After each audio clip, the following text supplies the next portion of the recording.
I want to talk to you a little bit about AI. Apparently, there is a new AI. The scientists at Mass General in Boston have developed a new AI tool called Face Age. And it can tell your biological age by a picture of you. And apparently, not just your biological age, but how healthy you are.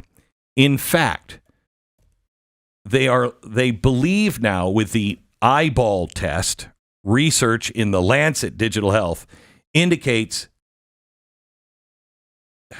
you ready for this? That artificial intelligence will be able to not only spot that you have cancer, but also if you are being treated for cancer, that's not working. They have this much time to live. How terrifying is that? I mean, how great is that? How terrifying is that? Would you have it if you could have it and it would tell you, wow, you're looking pretty old and beat up. You don't have much longer to live. Would you go into the Face tool and say, how long do I live? How much longer? I don't think I would do that. I wouldn't want that. I would want to know if I could do something about it, I suppose.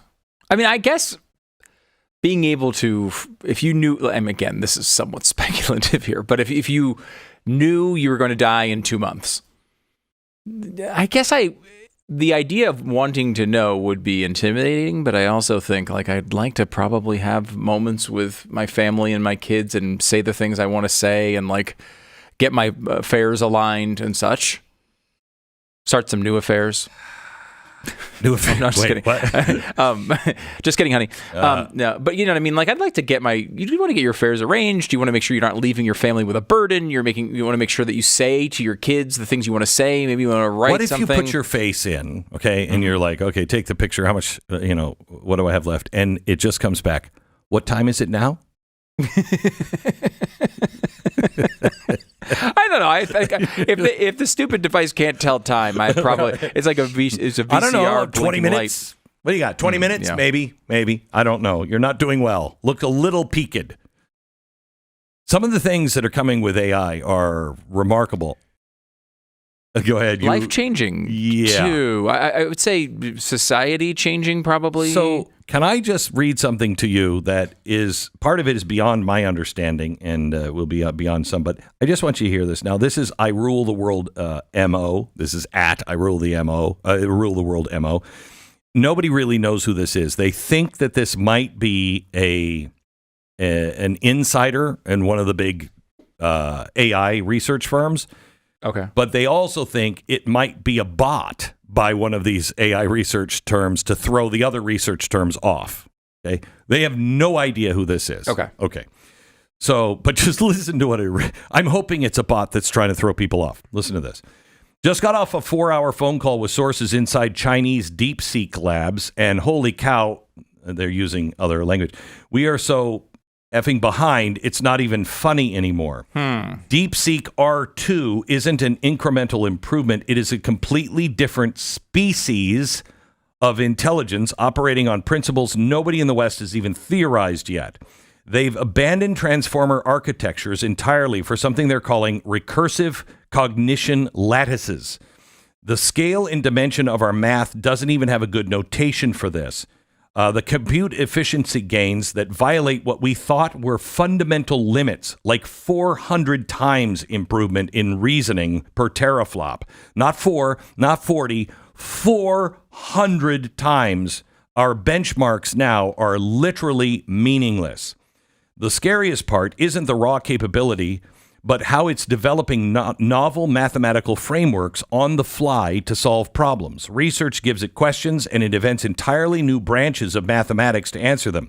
One physicist showed it a problem he'd been stuck on for 15 years. It solved it in seconds with notations nobody recognized. It took 3 days for them to translate its solution back into standard mathematics. We saw demo videos that can't possibly be real, except multiple independent sources confirm. R2 designed and simulated room temperature superconductor from first principles in under an hour. complete with fabrication methods using existing technology. They've already produced the samples in the Beijing labs, blah, blah, blah, blah, blah. Their integration, I can't say it now. Interrogation? No. Merging with man and machine. Okay. With biological systems is integration? Integration, thank you. With biological systems is the real nightmare fuel. Two-way neural interfaces that make Neuralink look like a child's toy. Direct cognitive enhancement already in human trials. This isn't even the most advanced system. They're the ones showing it publicly. America is still treating this like normal technology race, while China understands it's an extinction-level transformation of civilization. It's like watching a nuclear power race where one side is debating the ethics of gunpowder. Wow. Now, because my recollection of the DeepSeek story when that came out a few months ago was it was nothing. Experts landed on the idea that there is absolutely, like, they basically were using our technology, yes, and it wasn't as impressive as initially thought. And so this person or bot is saying that it is. Right. Now, I will say, if you are a person trying to hide your identity, saying that you just had a 4-hour conversation with a specific company, I mean, how many 4-hour conversations happened that day? It would be a weird way to hide your identity unless you're lying about it. So who knows? Maybe it's just all blown out. Hopefully it's all blown out. I mean, you read Sam Altman follows, others follow. It's not just, it's seen inside the circles and they don't know who it is or what it is.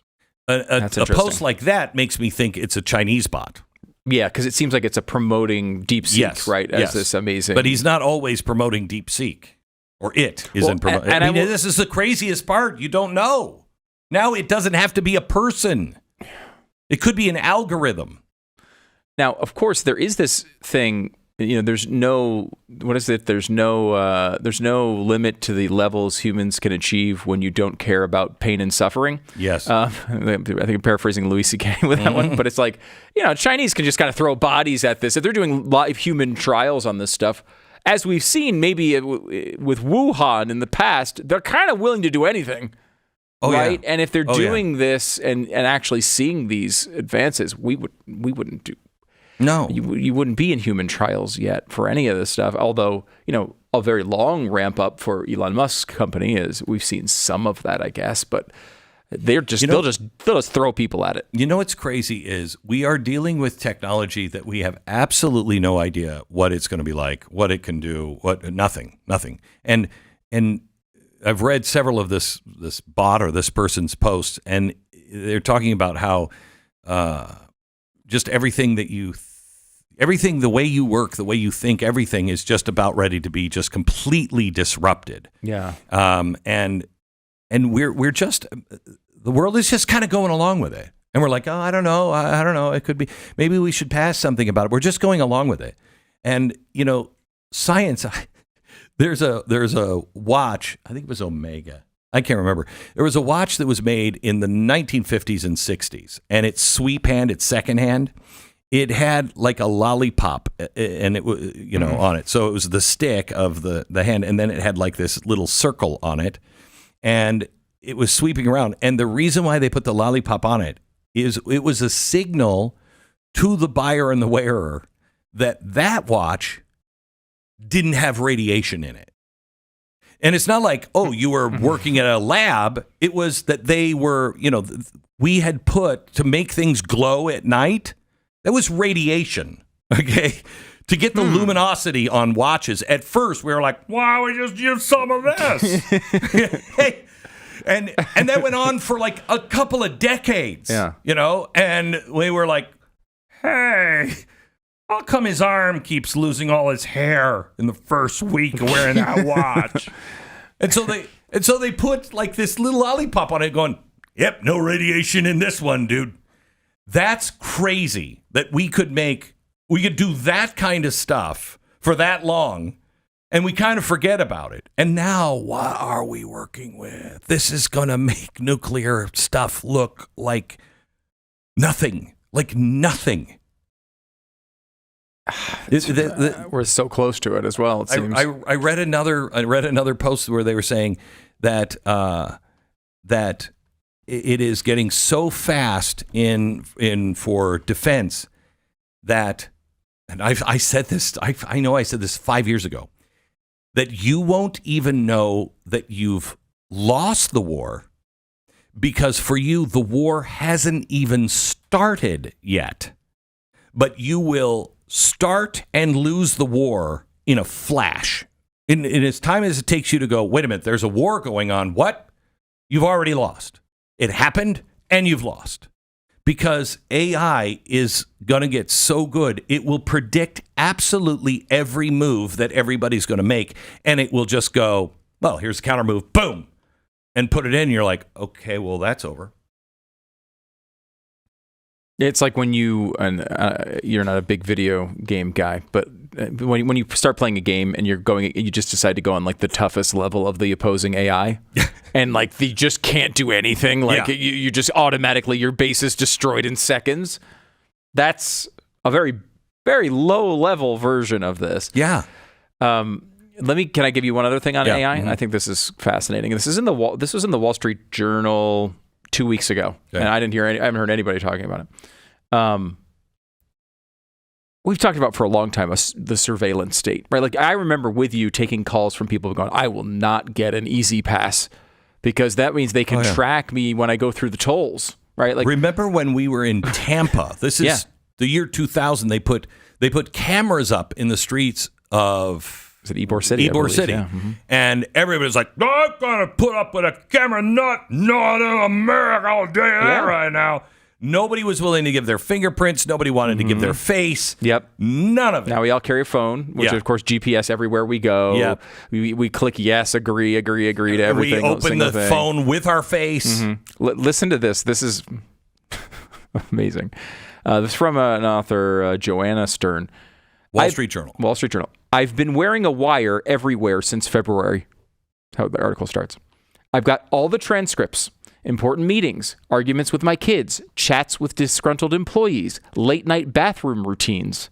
There's plenty more that I can't share. I can't share if I want to, and my bosses and my family as well to keep liking me. No, I'm not an FBI informant. I willingly wore a $50 bracelet that records everything I say and uses AI to summarize my life and send me helpful reminders. Why would you do that? That's called a panopticon. Mm-hmm. I think we're basically... How do you have a private conversation in this world? She tested 2 other devices as well that are on the market now for $159, $199. They recall every single thing. They transcribe every single thing. They have recordings of every single thing that was said by her. Let's try this or for a around week. her. No way. Let's try it for a week. Crazy. That's crazy. Crazy. No, it's crazy not to try it to show everybody how bad it is, but it would be crazy to do it and be like, I think that's going to be a great addition to my life. She says, within hours of wearing this bracelet, I was blown away at how quickly it turned ramblings and random chatter into useful, actionable information. Yet allow me to quote myself from February 24th at 5:15 p.m. This bracelet is really effing creepy. Apparently said that out loud. But I mean, you can see, again, I can see a world where it probably would be beneficial. If you have a conversation with someone about something, God, what do they say? You'd have it. When you were saying, hey, we should get together next Thursday, it puts something in your calendar that says, hey, call this person about that Thursday meeting you discussed. Of course, that would be beneficial in some way. It's like having an assistant. If you're an executive, you might have an assistant. Those bots are already coming. By the end of the year, those will be strung everywhere. You'll have that assistant doing that in your phone and everything else. It'll already do that. This is the death of private conversations, though. They're over. Yeah. Every single time you have a conversation, you should act like you're on television having it. Yes. Well, we've lived that way for a long time. That's what made me so interested.